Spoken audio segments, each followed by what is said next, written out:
జరిగిన దినాలు 2023 సంవత్సరం అంతా కూడా మీరు కాపాడారు, మీరు ఆరోగ్యం ఇచ్చారు, ఆయుష్ ఇచ్చారు.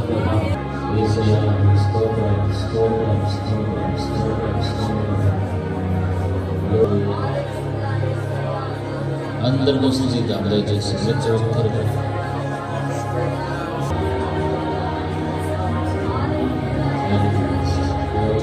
అందరి కోసం చేద్దాం దయచేసి.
రెండు చేతులు దేవుని ఆరాధిస్తాను, మంచి చేతులు దేవుని ఆరాధిస్తాను.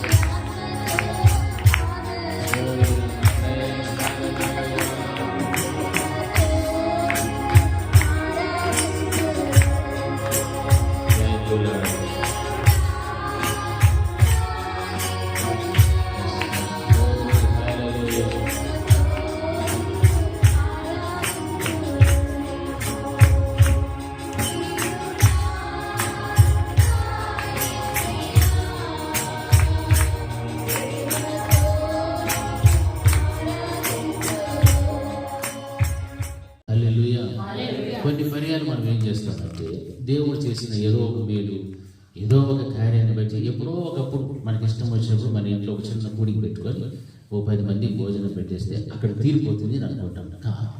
అది పెట్టుకోవడం మంచిదే, కానీ అనుక్షణం ప్రతి దినం ప్రతి గడియ కూడా దేవుడు మనకు ఉచితంగానే ఇస్తూ ఉన్నాడు. మనం నిన్నటి వారమే, ఈరోజు ఇంకా పూర్తి కాలేదు, రేపు మనది అవునో కాదో కూడా మనకు తెలియనటువంటి పరిస్థితుల్లో మనం జీవిస్తున్నాం. మరి ఇంత అయోమయమైనటువంటి జీవితాన్ని జీవించేటప్పుడు నిజంగా దేవుడు ప్రతి క్షణము కూడా మనల్ని ఏం చేసుకుంటున్నాడు? జ్ఞాపకం చేసుకుంటూ ఉన్నాడు. హల్లెలూయా. ఆయన జ్ఞాపకం చేసుకుంటున్నాడు. ప్రొద్దున వాక్యాన్ని చదువుకున్నాం, కీర్తన 40వ అధ్యాయంలో ఏముందమా? నేను శ్రమల పాలనైతిని, యెహోవా నన్ను తలంచుకుంటూ ఉన్నాడు. హల్లెలూయా.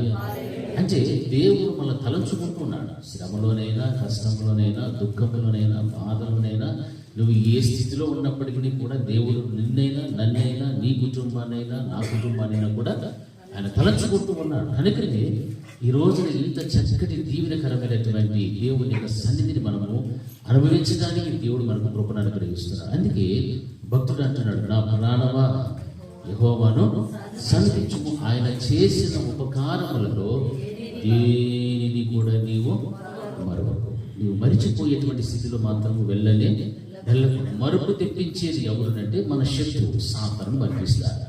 దేవుడు ఆశీర్వదిస్తాడు, సాతాను చెప్తాడు ఆ ఆశీర్వాదం నేను చూడు, కానీ ఆశీర్వాదం ఇచ్చిన దేవుడిని మాత్రము చూడద్దు అంటాడు. అప్పుడు మనుషులు కూడా ఆశీర్వాదం అయిపోయి చూస్తూ ఉంటారు. ఆశీర్వాదాన్ని ఇంకొంచెం బలపరుచుకుందాం, ఇంకొంచెం దాన్ని వృద్ధి చేసుకుందాం, ఇంకొంచెం అభివృద్ధిలోనికి వస్తాం, ఇంకొంచెం మహాభివృద్ధిలోనికి వెళ్దామని ఆలోచన చేస్తారు. దాన్ని బట్టే ప్రార్థన చేస్తారు తప్ప ఇవన్నీ ఇచ్చినటువంటిది నా దేవుడు, నా దేవుడిని మాత్రం నేను మరువకూడదు అనేటువంటి ఒక మంచి తీర్మానం. హల్లెలూయా. అందుకే భక్తుడు అంటున్నాడు, ఆయన చేసిన ఉపకారములలో దేనిని కూడా నీవు మరువద్దు. హల్లెలూయా. కొత్త సంవత్సరంలోనికి అడుగు పెట్టబోతున్నా. పాత సంవత్సరంలో మనం ఏ విధమైన జీవితాన్ని జీవించామో, ఏ విధమైన బలహీనతలు మనలో ఉన్నాయి, పాపములు ఉన్నాయి, దేవుని ఎదుటి న్యాయంగా బ్రతకలేని స్థితి, అబద్ధములు, మోసములు, ఒకవేళ ఈర్ష్య, కక్ష, ఇటువంటివి ఏమైనా ఇతరుల మీద కానీ, మన కుటుంబంలో ఉన్న వారి మీద కానీ, మన సహ విశ్వాసాలతో ఉన్నటువంటి ఆ సంబంధాలను బట్టి కానీ ఏవైనా మనలో కనుక ఉంటే వాటన్నింటిని కూడా మనం ఏం చేసుకోవాలి? విడిచిపెట్టేయాలి. హల్లెలూయా. ఎప్పుడు విడిచిపెట్టాలి? ఇప్పుడే విడిచిపెట్టేయాలి. హల్లెలూయా. ఇప్పటికిప్పుడు విడిచిపెట్టేస్తే మన నూతన జీవితాన్ని దేవుడు ఇస్తాడు. నూతన స్వభావంలోనికి మనం వెళ్తాం. ఆయన రూపులోనికి మార్చబడేటువంటి ఒక చక్కని అవకాశాన్ని ఈ యొక్క చిట్ట చివరి దినాన, ఈ చిట్ట చివరి గడియలో దేవుడు మనకి ఇస్తూ ఉన్నాడు. హల్లెలూయా. మరి అటువంటి సమయాన్ని మనం సద్వినియోగం చేసుకుంటే మనం ఎవరమో జ్ఞానులు, మనం జ్ఞానులు. ఒకవేళ దాన్ని సద్వినియోగం చేసుకోకపోతే అజ్ఞానులము. హల్లెలూయా. వాక్యం సెలవిస్తారు, ఈ దినములు ఎటువంటివి? చెడ్డవి. హల్లెలూయా. చెడ్డ దినాలలో మనం బ్రతుకుచోట్ల. చెడ్డ దినాలలో ఎవరికి దగ్గరికి పోవాలి? దేవునికి దగ్గరికి పోవాలి. చెడ్డ దినాల్లో లోకానికి దగ్గరైతే ఇంకా ఏమైపోతామో? ఇంకా చెడ్డవాళ్ళు అయిపోతాం, ఇంకా పనికి మాలినటువంటి స్థితిలోనికి వెళ్ళిపోతాం. దేవుణ్ణి ఇప్పుడు దుఃఖ పెట్టేది కాకుండా రెట్టింపు దుఃఖాన్ని కలిగించేటువంటి ఆ స్థితిలోనికి వెళ్ళిపోతే అప్పుడు దేవుడు మన వరకు పెట్టినటువంటి ప్రాణం, ఆయన కార్చినటువంటి అమూల్యమైన రక్తం ఏమైపోయాలి మనకు తెలియదు, అంతా వృధా అయిపోతారు. దేవుడు అంటున్నాడు, నా స్వరక్తం ఇచ్చి సంపాదించిన సంఘము. హల్లెలూయా. ఈ సంఘము కొరకు దేవుడు ఇప్పుడు కూడా ఆయన కుడి పార్శ్వంలో, తండ్రి కుడి పార్శ్వంలో కూర్చొని ఏం చేస్తున్నాడు? విజ్ఞాపన ప్రార్థన చేస్తున్నాడు. నా సంఘాన్ని నేను రక్షించాను, నా సంఘమును నా రక్తము ద్వారా నేను భద్రపరిచాను, సాతాను చేతుల నుంచి విడిపించాను, కొన్నాను. ఎలా కొన్నావు అంటే నా ప్రాణమే పెట్టేసి నేను కొనుక్కున్నాను. హల్లెలూయా. ఈ రోజు మనం అందరూ కూడా ఇంత ఉచితంగా ఇక్కడికి రాలేదు, ఇంత అవకాశం లేదు. మనం ఎలా వచ్చాము ఇటువంటి అనుభూతి అనుభవించడానికంటే ఆయన ప్రాణం పెడితే మనం వీటికి వచ్చినాం. హల్లెలూయా. ఆయన పెట్టకపోతే మనం ఎక్కడ ఉండేవాళ్ళమో, ఏం చేస్తూ ఉండేవాళ్ళమో, ఏమైపోయే ఉండేవాళ్ళమో కూడా మనకు తెలియదు. హల్లెలూయా. కాబట్టి ఎప్పుడు కానీ మనం దేన్ని మర్చిపోకూడదంటే ఆయన సిలువ మరణాన్ని మాత్రము మరువని మరవకూడదు. హల్లెలూయా. సిలువ మరణాన్ని ఎప్పుడు కూడా మరవనే మర్చిపో. ఎందుకంటే అది గొప్ప త్యాగం. ఆయన పుట్టాడని మనం సంతోషించాము. ఆయన మన వరకు 2023 సంవత్సరాల పూర్వం పుట్టాడని గంతులు వేసాము, ఆనందించాము, పండుగ చేసుకున్నాము. కానీ ఆయన మన కొడుకు ఏం పెట్టాడు? ప్రాణం పెట్టడానికి పుట్టాడు. దానిని బట్టి మనం ఎప్పుడు కూడా దేవుని ఏం చేస్తుండాలి? జ్ఞాపకం పెట్టుకోని ఉండాలి. హల్లెలూయా. హల్లెలూయా. నా ప్రియమైనటువంటి దేవుని పెట్టాడు. భక్తుడు చెప్పిన మాటలను మనం ధ్యానం చేస్తే మన ఒక్కొక్కరి జీవితంలో కూడా మనం మరిచిపోలేనటువంటి గొప్ప కార్యాలు, అద్భుతమైన ఆశ్చర్యకరమైన కార్యాలు దేవుడు చేశాడు మనందరి పట్ల కూడా. దానిని బట్టి ఈ సంవత్సరం అంతా కూడా దేవుడు కాపాడిన దానికి కృతజ్ఞతగా నూతనంగా అడుగు పెట్టబోయేటువంటి సంవత్సరంలోనికి మనం వెలుచున్నాము. ఆ మొట్టమొదటి క్షణాలతో ఎవరితో గడపాలి? మనము దేవునితో గడపాలి. హల్లెలూయా. మీ సెల్ ఫోన్లు అందరూ కూడా ఆఫ్ చేసుకోండి దయచేసి. నా మాట వినండి. మీ సెల్ ఫోన్ తెచ్చారు కదా, అందరూ తెచ్చారా? తెచ్చినారు. అందరూ కూడా ఆఫ్ చేసేయండి. ఎందుకంటే 12 గంటలు ఏంటంటే అందరికీ ఫోన్లు వస్తాయి, అందరికీ మెసేజ్లు వస్తాయి, టిక్కు టిక్కు టిక్కు నొక్కుంటూ ఉంటారు. అది మనకు అవసరమే లేదు. మొట్టమొదట మనం ఎవరికి ప్రార్థన చేయాలా? అది ఎలా చేయాలా? కృతజ్ఞతతో. హల్లెలూయా. కృతజ్ఞత భావముతో దేవునితో మనం మాట్లాడితే అది మనకు శ్రేష్టము. ఈ సంవత్సరం అంతా కూడా మనకు ఎలా ఉంటుంది తెలుసా? అది ఆశీర్వాదకరంగా ఉంటుంది. హల్లెలూయా. మనుషులకు నువ్వు విష్ చేసుకుంటే ఏమీ ప్రయోజనం లేదు. మనుషులతో మాట్లాడితే ఏమైనా ప్రయోజనం ఉంటుందా బ్రదర్? ఏమీ లేదు. వాడు అవతల నుంచి విష్ హ్యాపీ న్యూ ఇయర్ అంటాడు, నువ్వు చెప్తావు విష్ హ్యాపీ, అయిపోయా ఉంటాను రా, సరే అయిపోయింది కదా, ఫినిష్. అదే దేవుడితో నీ మొట్టమొదటి క్షణము గడుపు. ఈ సంవత్సరం అంతా కూడా దేవుడు నేను ఎంతగానో ఆశీర్వదిస్తాడు. ఈరోజు రాత్రి ఎలాగైతే మనం గడుపుచూ ఉన్నామో, ఇలాంటి రాత్రులు ఎన్నిసార్లు మనం గడిపితే, ఎన్ని పర్యాలు మొట్టమొదటి వేకువజామునే మన యొక్క మొట్టమొదటి గడియను దేవుడితో గడిపితే, ఆ దినమంతా కూడా దేవుడు మనం ఏం చేస్తాడు? ఆశీర్వదిస్తాడు. దీవెనకరమైనటువంటి కార్యాలు మన పట్ల జరిగిస్తాడు దేవుడు. మనం అనుకుంటున్నాము దేవుడు ఏ మేలు చేయలేదు, ఏ కార్యము జరగలేదు, ఏ దీవెన నా ఇంటికి రాలేదు. కానీ నువ్వు ఇచ్చేటువంటి దేవుని యొద్ద లేవు. హల్లెలూయా. దేవుని ఎంత నీకు ఉంటే అన్నీ ఆయన నీకే ఇస్తాడు, కానీ వేరే వాళ్ళకి ఇస్తాడా? ఎవరైతే ఆయన ఆశ్రయిస్తారో, ఎవరైతే దేవునితో సహవాసం కలిగి జీవించడానికి ఇష్టపడగలుగుతారో వారందరినీ కూడా దేవుడు ఏం చేస్తాడు? ప్రేమిస్తాడు. ఆయన ప్రేమించడం మొదలు పెడితే ఆ ప్రేమకు హద్దులు అనేటువంటివి లేవు. హల్లెలూయా. మన ప్రేమకి ఏముంది? ఉన్నాయి లేదా? నిలమా, మన ప్రేమకి ఏముంది? హద్దులు ఉన్నాయి. దేవుని ప్రేమకు హద్దులు లేవు. హల్లెలూయా. హద్దు లేని దేవుని యొక్క ప్రేమను సంపాదించుకుంటున్నటువంటి భాగ్యాన్ని దేవుడు మనకి ఇచ్చాడు. మరి ఆ హద్దు లేని ప్రేమను పొందుకుంటున్న నీవు అదే ప్రేమను మరలా దేవుని పట్ల అందరూ చెప్పాలి, దేవుని పట్ల చూపిస్తేనే మరలా నీకు ఇంకొంచెం ప్రేమ దేవునికి పెరుగుతాయి, ఇంకొంచెం ప్రేమ నీ కుటుంబం మీద పెరుగుతాయి, ఇంకొంచెం ప్రేమ నీ రక్త సంబంధికుల మీద దేవుని పెరుగుతాయి. ఇలాగ ప్రేమ పెరిగి పెరిగి పెరిగి పెరిగి ఒక రోజున దేవుడిని ఏం చేసుకుంటాడు? అక్కడ తీసుకుని వెళ్ళిపోతాడు. హల్లెలూయా. ఎందుకంటే నాతో చక్కగా సహవాసం చేస్తుంది నా బిడ్డ, ఆ కుటుంబము, ఆ సంఘం. దేవుడు చూచి మనకు కావలసినటువంటి శ్రేష్టమైనటువంటి ఈవులతో దేవుడు మనలను తృప్తిపరచగలిగినటువంటి సర్వశక్తిమంతుడు. హల్లెలూయా. అందుకే పరిశుద్ధ గ్రంథంలో మనం చూస్తే దావీదు మహారాజు కూడా మనకు కనిపిస్తున్నాడు.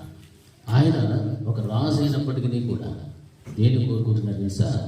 దేవుని యొక్క సన్నిధిని కోరుకునేటువంటి వాడుగా మనకు కనిపిస్తున్నాడు. చూడండి, 2వ సమూయేలు గ్రంథము 7వ అధ్యాయం 29వ వచనంలో ఒక చక్కని మాట మనకు కనిపిస్తుంది. దయచేసి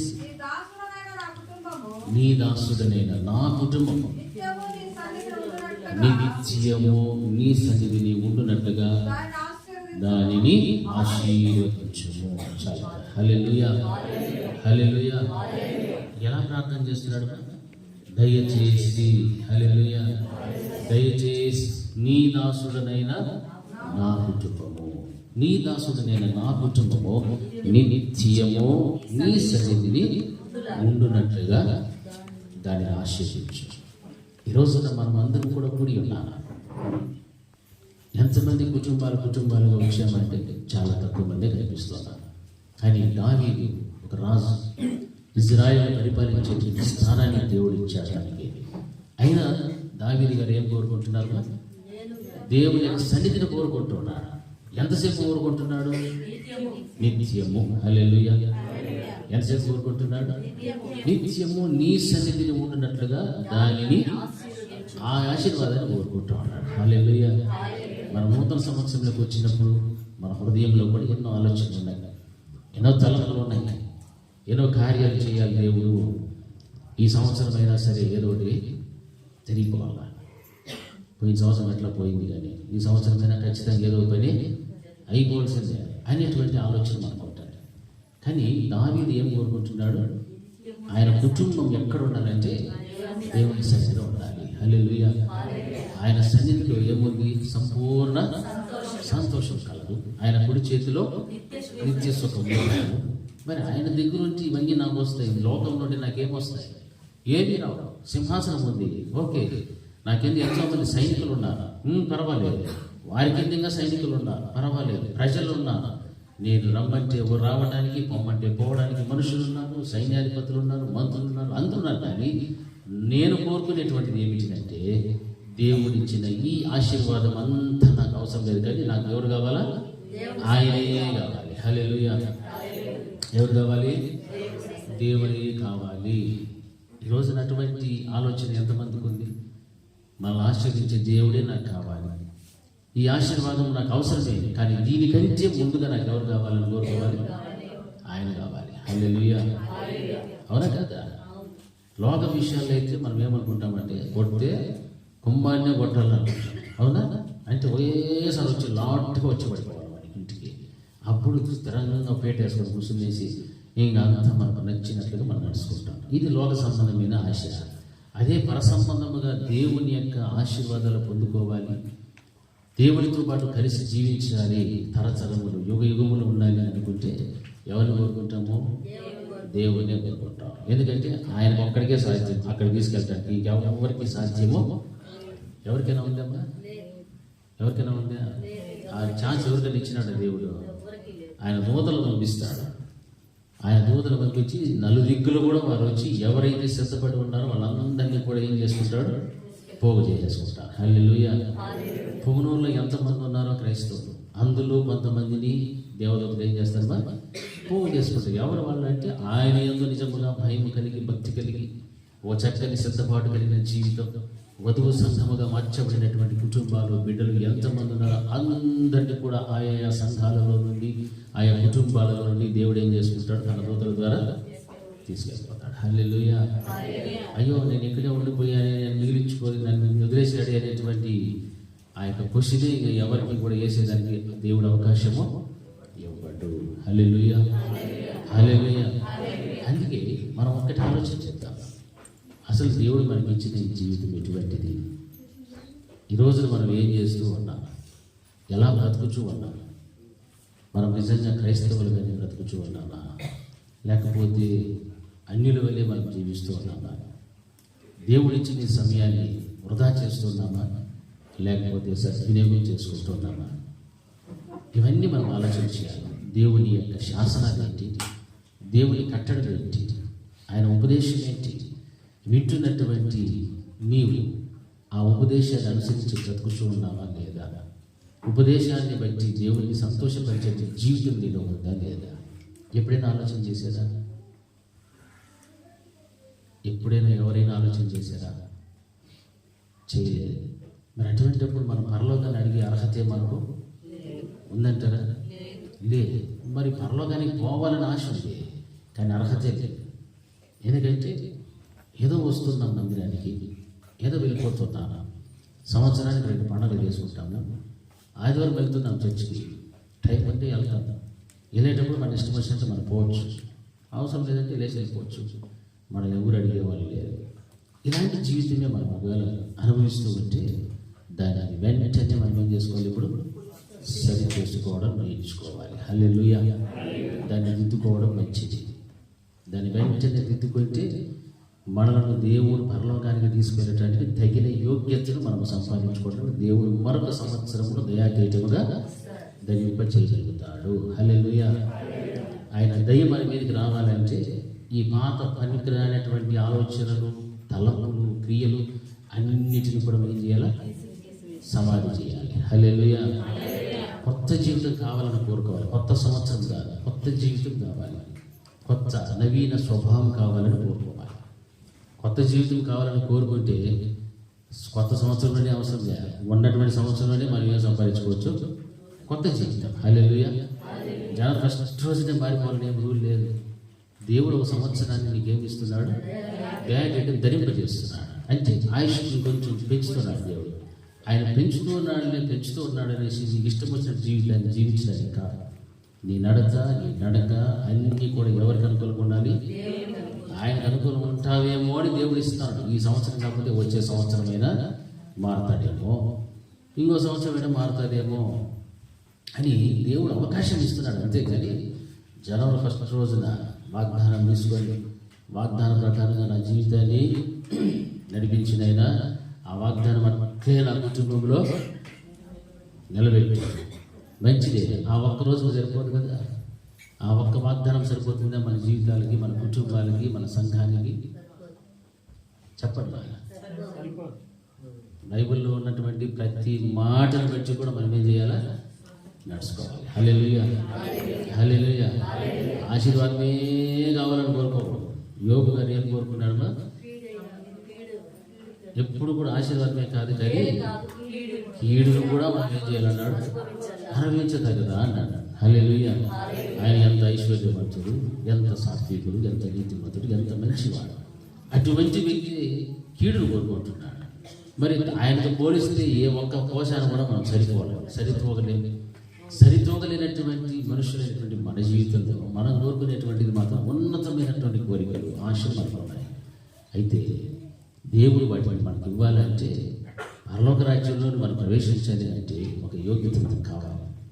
ఆ కావాలి అంటే మనలో ఏవైతే డిస్క్వాలిఫై చేసేవి ఉన్నాయో, అంటే అర్హత లేకుండా చేసేవి ఉన్నాయో వాటన్నిటిని కూడా మనం ఏం చేయాలా, అందరూ చెప్పాలి, ఏం చేయాలా? విడిచిపెడితేనే మనకంటూ ఒక కొత్త స్వభావం వస్తుంది. హల్లెలూయా. ఆ స్వభావం బట్టి మనకేమొస్తుంది? తగ్గింపు వస్తుంది. వస్తుంది రాదా? తగ్గింపు వస్తుందా రాదా? స్వభావం మారితే తగ్గింపు ఆటోమేటిక్గా వస్తుంది. స్వభావం మారకపోతేనే తగ్గింపు రాదు. మనం అట్లనే ఉంటాం. అయిలా ఉండకూడదు. ఎలాగైపోవాలా? ఏం చూడండి ఎలాగైంది ఇది? ఎలా వంకాయ వంకర కన్నా వంకాయ అయి. ఇది సి అంటే ఇట్లుండేవాడు ఏమైపోవాలా? బెండ్ అయిపోవాలి. హల్లెలూయా. అప్పుడే ఇది బెండ్ అయిపోయింది. మళ్ళీ దేవుడే మళ్ళీ ఏం చేస్తాడు? నిలబెడతాడు. మరి ఇట్లనే ఉండి లోకానుసారంగా శరీరానుసారంగా అట్లే అట్లే అట్లే అట్లా ఉండి ఆడికి రావాలంటే కుదురుతుందా?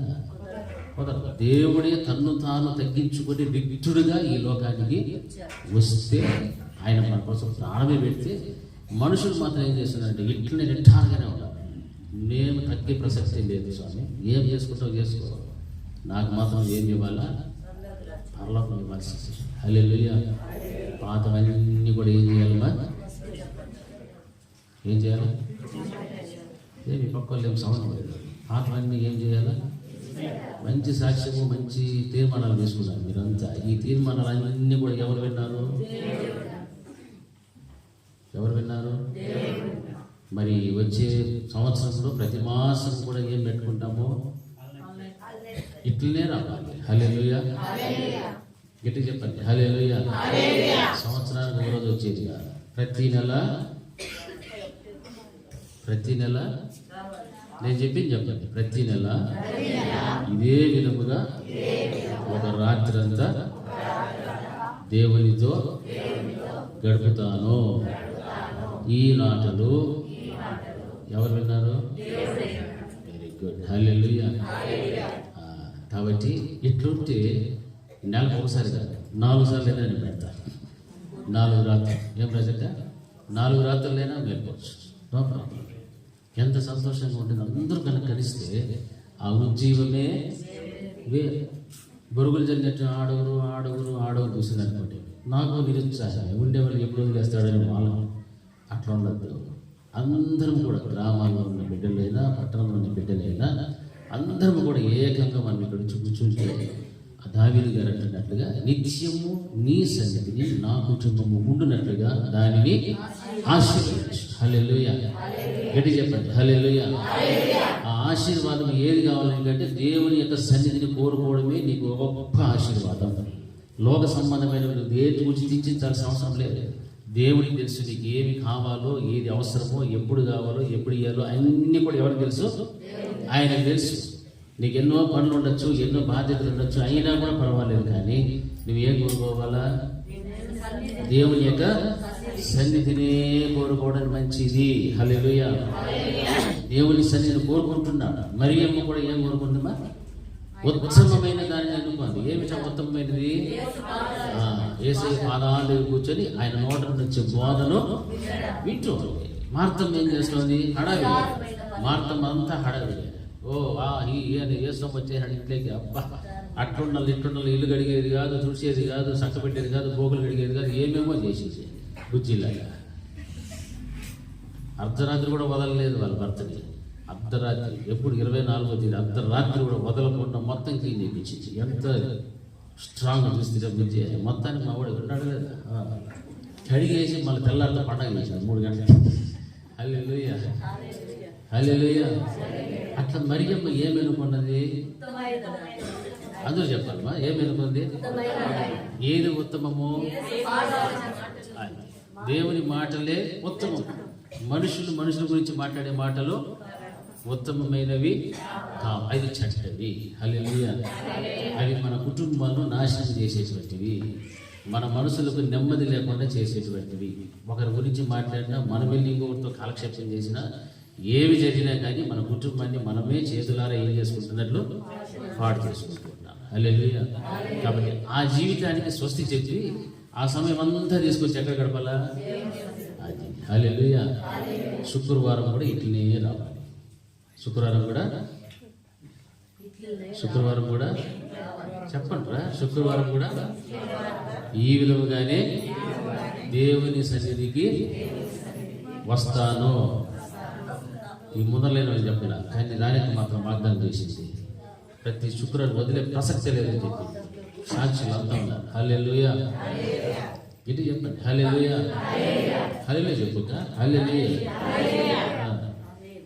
శుక్రవారం అయినా, ఆదివారం అయినా, ఆల్నైట్ అయినా సంఘం అంతా కనుక ఇట్లుంటే ఎట్లా ఉంటుంది? ఎట్లా ఉంటుంది? అప్పుడు మనం ఏం కోరుకున్నట్లు నిత్యము మన ఆయన సన్నిధిని మన కుటుంబము ఉండాలి. హల్లెలూయా. అది దేవుడికి కావాల్సింది. నువ్వు ఇక్కడ గడుపు, బయట నీకేం కావాలో దేవుడు అన్ని రెడీ చేసి పెట్టాడు.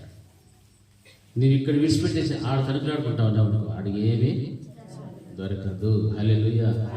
ఇజ్రాయేల్ ప్రయాణంలో కూడా దేవుడు చెప్పాడు, ఏనాటికి కావాల్సిన మన్నాను ఆ రోజే మీరు తెచ్చుకోవాలి. ఎక్స్ట్రా తెచ్చుకుంటే ఉండదని చెప్పాడు. కుళ్ళిపోతుంది, పురుగు పడుతుంది అని చెప్పాడు. కానీ కొంతమంది దొంగలు ఏం చేసినారు? ఎక్స్ట్రా తెచ్చుకున్నారు. ముందుగా మరలా ఏం చెప్పాడు? విశ్రాంతి దినాన్ని మీరు బయటకు వెళ్ళొద్దు అన్నాడు. వెళ్ళారా? లేదు. ఇంకా వెళ్ళారు. ఏమైనా దొరికిందా? దొరకలేదు. అన్ని పెట్టాడు దేవుడు మన కోసం. ప్రతి ఒక్కటి మాదిరిగా చూపిస్తూ వచ్చాడు. కానీ ఇజ్రాయేలులో వెళ్ళలేదు. అలాంటి వారిని పోలిన వాళ్ళు కూడా ఈ రోజుకి కూడా మారాలి. హల్లెలూయా. మారితేనే, దేవుని మాట వింటేనే మనకు క్షేమం, మనకు ఆరోగ్యం, ఆర్థికం, ఆత్మీయత, భయం, భక్తి, విశ్వాసం, నమ్మకం అన్నీ కూడా ఆయన మాటల ద్వారానే వస్తాయి. ఆయన మాటలు నిర్లక్ష్యం చేస్తే ఏవి కూడా రావాలి. దీంతో పాటు ఏం రాదు? పరలోక రాజ్యం కూడా మనం చేతులను పోగొట్టుకున్నటువంటి వారిని అయిపోతాం. హల్లెలూయా. కాబట్టి దేవునిని ఆనుకొని జీవించేటువంటి అనుభవం మనకు ఎంతైనా అవసరం. ఎందుకు యెషయా భక్తుడు ఏమన్నాడు 26వ అధ్యాయంలో? ఎవరి మనస్సు నీ మీద ఆనుకొనునో వానిని నీవు పూర్ణ శాంతి గలవానిగా చేయదు. హల్లెలూయా. పూర్ణ శాంతి గలవానిగా చేస్తాను. ఆయన కాపుదల, ఆయన భద్రత దేవుడు మనకి ఇవ్వాలంటే మనం ఎవరిని అనుకుని జీవించాలి? ఇప్పటివరకు ఎవరిని అనుకుని జీవించామో ఏం చెప్పను, మీకే బాగా తెలుసు. లోకాన్ని అనుకున్నారో, ఇంకెవరైనా అనుకున్నారో, ఇంక దేన్నైనా అనుకున్నారో మనకు బాగా తెలుసు. హల్లెలూయా. హల్లెలూయా. ఆ అనుకున్న దాన్ని ఏం చేయాలి? ఇప్పుడు ఏం చేయాలా? నిలమ్మ చెప్పు, ఏం చేయాలా? ఎదిరించుకొని రావాలి. హల్లెలూయా. ఆయన అనుకోవాలంటే ఎక్కడ పరిగెత్తి రావాలా? నేను పిలిచినా పిలవకపోయినా ప్రతి శుక్రవారం ఆరాధన ఉంటుందని మనకు తెలుసు, సమయం తెలుసు, రావాలి. ప్రతి ఆదివారం ఆరాధన ఉంటుందని మనకు తెలుసు, సమయం మనకు తెలుసు, సమయానికి మనం అందరం కూడా రావాలి. హల్లెలూయా. హల్లెలూయా. అలాగొస్తేనే దేవుడికి ఇష్టం. నేను బలవంతం చేసి, లేకపోతే ఇంకొకరు బలవంతం చేసి బలవంతాన్ని పట్టుకొచ్చి లాక్కొచ్చి కోసం పెట్టి ఉంటారా? మనసులో మనకి చూడు చెప్తారు, మనోరు చేస్తాను. ఆలోచన మనసులో మనకే పుట్టాలి. హల్లెలూయా. పుడితేనే నేను పిలవకపోయినా పరిగెత్తుకుంటూ వచ్చేస్తాను. కాబట్టి ఆ రీతిగా దేవుని యొద్ద నుండి మనము చక్కని జయ జీవితాన్ని పొందుకునేటువంటి మార్గంలో ప్రయాణిస్తాం. ఎంతైనా మనకు మంచిది. కనుకనే దావీదు కోరుకుంటున్నట్లుగా నిత్యము నీ సన్నిధిని నా కుటుంబం ఉండునట్లుగా దానిని ఆశీర్వదించుము. హల్లెలూయా. ఆ దావీదు కుటుంబం వల్లే మన కుటుంబములన్నీ కూడా ఆయన సన్నిధిని కోరుకొని దేవుని చేత దీవింపబడునుగాక. అందరూ కూడా మోకరిద్దాం. అందరం కూడా మోకరిద్దాం. ఇక కొన్ని క్షణాలు మాత్రమే మనం అంటున్నాం.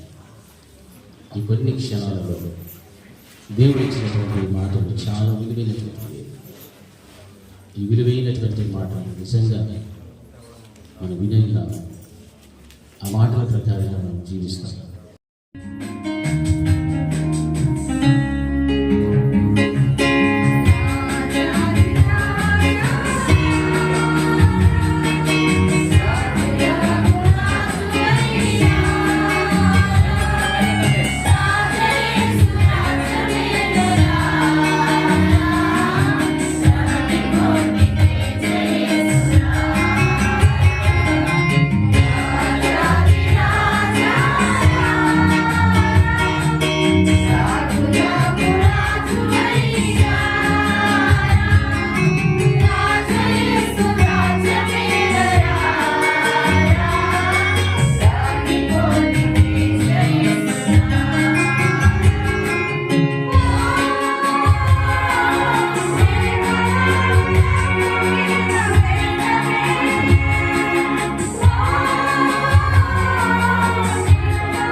మహోన్నతుడైన మా తండ్రి, మీ శాశ్వతమైన ప్రేమను బట్టి మీకు స్తోత్రాలు.